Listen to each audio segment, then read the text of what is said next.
मैं उस सेमिनार में जाना चाहती हूँ और इस मामले में तुमसे समझदारी की उम्मीद रखती हूँ। पेरिस हम साथ जाएंगे, ये भी बाद में बता दूंगा मैं।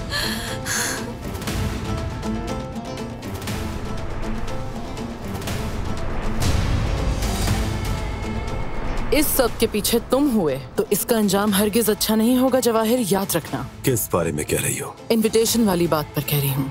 हरगिज अपने जैसा मत समझो। गुल, ऐसा मत करो। फख्र है मुझे कि मैं अमीर घर में पैदा नहीं हुई। मैंने जो भी किया सिर्फ हमारी मोहब्बत और तुम्हें बचाने के लिए किया।